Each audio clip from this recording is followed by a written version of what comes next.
네, 안녕하세요. 반갑습니다. 한 주간의 IT를 읽는 시간입니다. 지난주에 전해드렸던 소식 중에서는 아무래도 토스에 대한 이야기가 가장 관심이 많으셨었던 것 같아요. 그러다 보니까 토스 카드 개봉기를 올렸었는데 그거에 대해서 글도 많으셨었고요. 문의하셨던 분들도 많습니다. 그런데 그 카드에 대한 평은 아무래도 제 주관적인 판단이다 보니까 그 점은 양해해 주셨으면 합니다. 나머지 이야기 시작해보죠. 첫 번째 소식은 갤럭시 폴드 이야기 준비를 했습니다. 갤럭시 폴드. 지난번에 사전 판매 이야기를 한번 전해드린 적이 있었죠. 12일에 사전 판매를 했었는데 하루 만에 초반에 준비했던 물량이 완판될 정도로 인기를 모았다라는 소식 전해드렸었습니다. 그런데 아무래도 초반에 물량이 얼마인지에 대해서 공개가 되지 않았었어요. 어쨌든 이번에 만든 거는 꽤 많은 호응을 얻을 것 같다, 그렇게 이슈가 되어졌었고요. 26일자로 미국 출시가 확정이 되어져 있었습니다. 그런데 이 상황이 반전이 한번 일어났어요. 무슨 일이냐면 4월 17일부터요. 미리 지급받았었던 리뷰어 분들하고 그리고 이제 외신 기자분들이 리뷰를 올리기 시작했습니다. 그러면서 좋은 리뷰가 올라와야 되는데 이거 좀 아닌 것 같다라는 리뷰가 올라오기 시작했어요. 자, 어떤 내용들인지 좀 보게 되면요. 가장 컸던 건 역시 내구성 논란이었습니다. 이 내구성이라는 게 갤럭시 폴드 자체가 접혔다 피는 거다 보니까 전체적인 디바이스에 대한 거라기보다도 화면에 대한 이슈가 많았었죠. 먼저는 화면이 깨짐 현상이 벌어졌습니다. 그리고 디스플레이가 양쪽에 고르게 송출되지 않는 모습이라든지 한쪽이 깜빡깜빡이는 모습이라든지 한쪽이 아예 꺼져 있는 모습들이 발견되기도 했습니다. 그런데 이런 글들이 올라오면서요, 어떤 얘기가 나왔었냐면 그 갤럭시 폴드 처음에 펼치게 되면은 필름이 붙어져 있습니다. 이 필름이 붙어져 있다 보니까 일반 처음 리뷰하셨던 분들이요, 그냥 떼신 거죠. 그리고 보통 스마트폰 사고 나면은 보호 필름 붙어 있지 않습니까? 이건 필요 없나 보다 하고 뗐는데 여기서 문제가 발생을 한 거죠.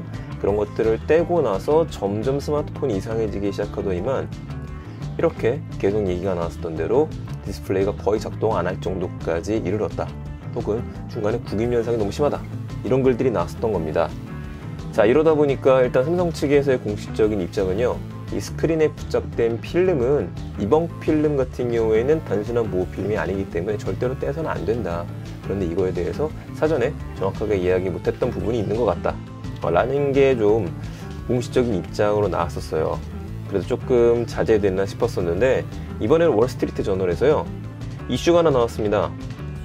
이 보호 필름을 제거해서 망가졌다라는 말이 있기는 한데 이게 말이 되느냐 라면서 더 조롱하는 연사까지 올리기 시작했어요.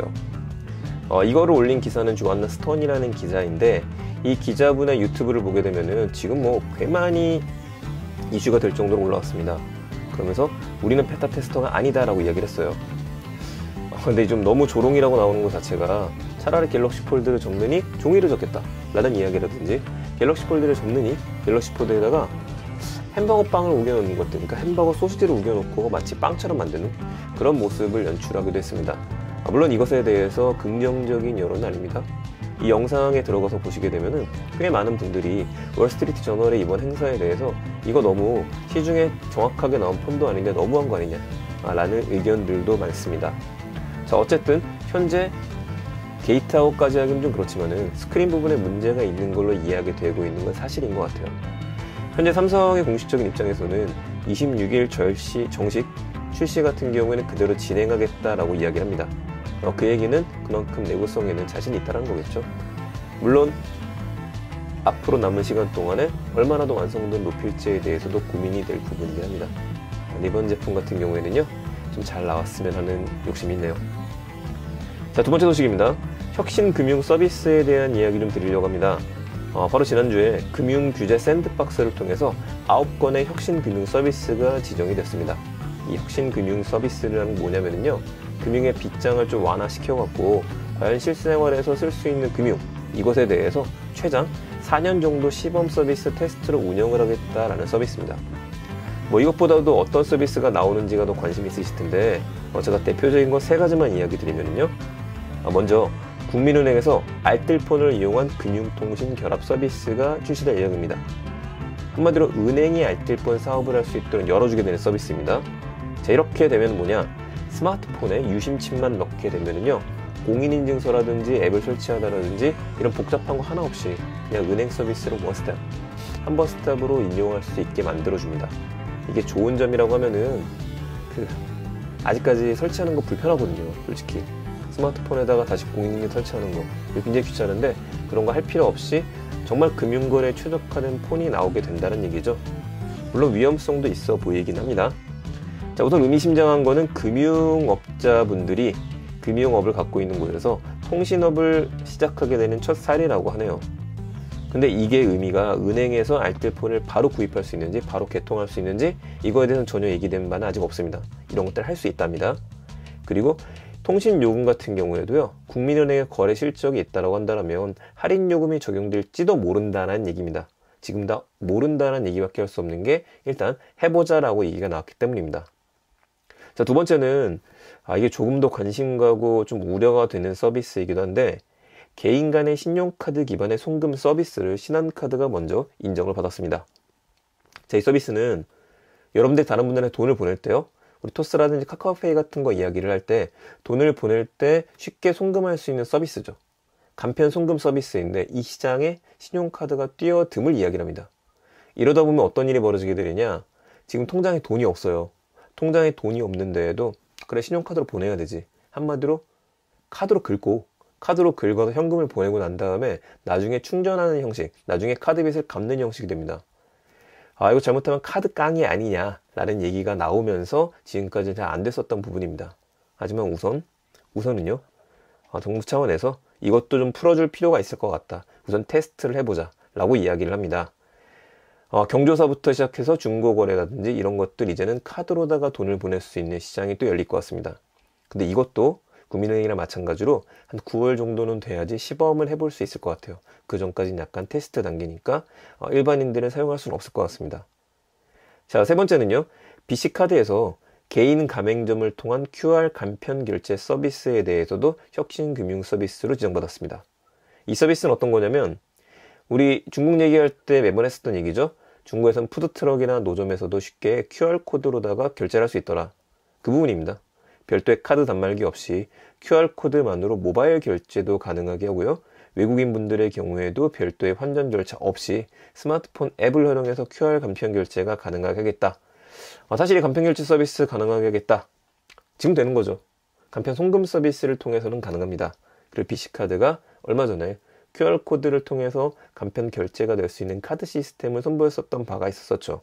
근데 여기서 조금 더 나아가가지고요, 푸드트럭, 노점상 등 점점 넓히겠다라고 하는 이야기로 봐야 될 것 같습니다.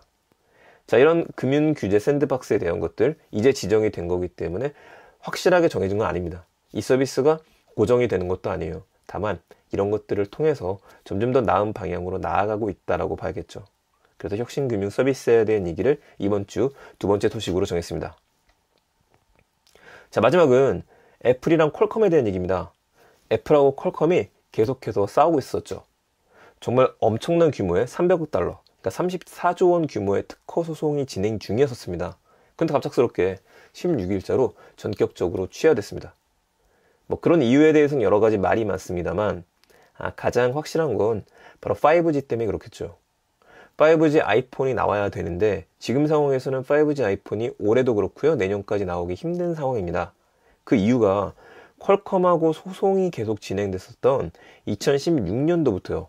모든 아이폰하고 아이패드에는 퀄컴의 칩이 아니라 인텔의 칩이 들어갔습니다. 그렇다면 인텔이 아이폰에 5G를 넣기 위해서는요, 그 칩을 개발해야 됩니다. 근데 아직까지 만들고 있는 것들은 시제품 수준이고요. 또 아이폰에 애플에서 원하는 기대 수준에 미치지 못한다는 얘기가 나오네요. 자, 이것 때문에 아이폰 입장에선 5G를 만들기 위해서는요, 5G 아이폰이 되기 위해선 어딘가 칩을 갖고 올 필요가 있습니다. 근데 삼성 쪽 같은 경우에도 지금 자체 물량이 있겠죠. 기준치도 있고요. 이 상황에서 화웨이가 우리가 애플에 5G 칩을 제공할 수 있다 라는 이야기까지 나왔었던 상황입니다. 그런데 이제 소송이 끝났기 때문에 애플은 퀄컴에서 안정적으로 5G 칩을 제공받을 수 있게 됐습니다.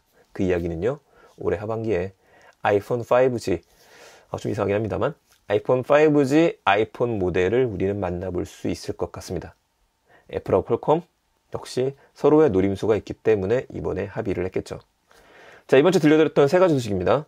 갤럭시 폴드 이슈가 있는데 이거는 다음 주 26일 날 개개인들한테 실제로 지급이 되고 난 다음에 관련된 이야기 조금 더 드릴 수 있을 것 같아요.